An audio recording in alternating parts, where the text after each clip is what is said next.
네, 지도부 중진 용태론으로 당 지도부와 혁신위의 불편한 분위기가 이어지던 가운데 오늘 아침 김기현 대표와 이뉴한 혁신위원장이 전격 회동했습니다. 두 사람은 신뢰를 확인하는 자리였다며 일단은 갈등을 봉합하는 분위기입니다.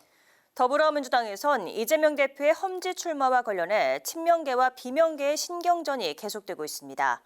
자세한 소식 취재기자 연결해 알아보겠습니다. 김기현 대표와 이뉴한 혁신위원장 회동에서 어떤 내용이 논의됐습니까? 네, 오전 김기현 대표와 인 위원장의 비공개 면담이 40여 분간 이뤄졌습니다. 두 사람의 만남은 혁신위 출범 이후 처음인데요. 국민의힘은 이번 회동이 신뢰를 확인하는 자리였다고 밝혔습니다. 이번 회동은 김 대표 제안에 의해 이루어진 것으로 알려졌는데요.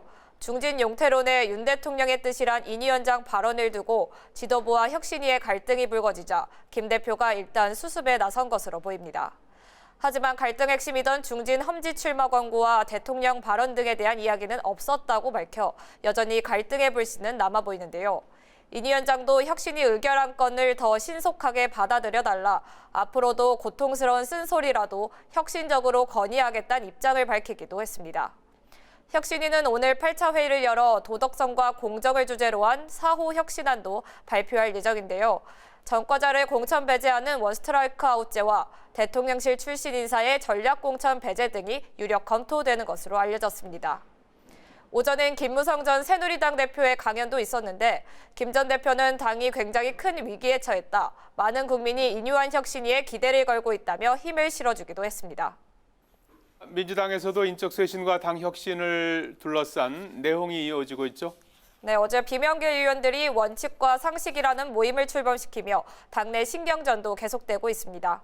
특히 이재명 대표의 험지 출마를 두고 비명계와 친명계의 의견 대립은 더 격화되고 있는데요.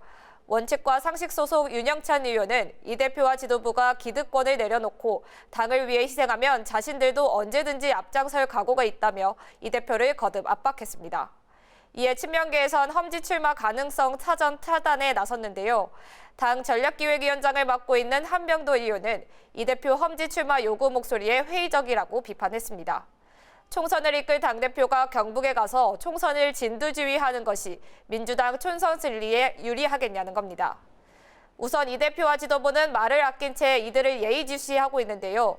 대신 횡재세 도입 등 민생 행보를 부각하고 있습니다.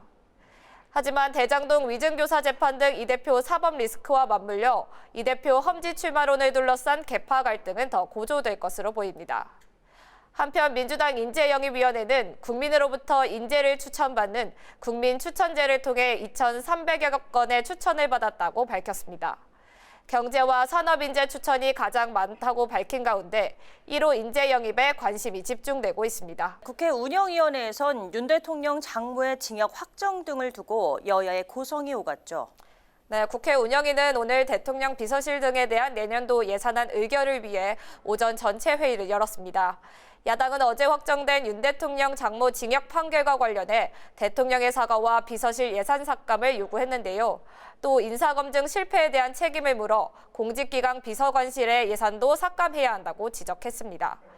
이에 여당이 예산과 관련 없는 질의라고 강하게 항의하며 여야 고성이 이어진 겁니다. 다만 건전재정과 재정 효율화 기조에 맞춰 2억 100만 원을 감액한 1,030억 200만 원의 대통령 비서실에 대한 내년도 예산안을 여야 합의로 통과시켰고, 오는 30일 종료되는 인구위기, 기후위기, 첨단 전력산업특위 활동기한을 내년 총선 이후인 2024년 5월 29일까지로 연장하기로 의결했습니다. 지금까지 국회에서 전해드렸습니다.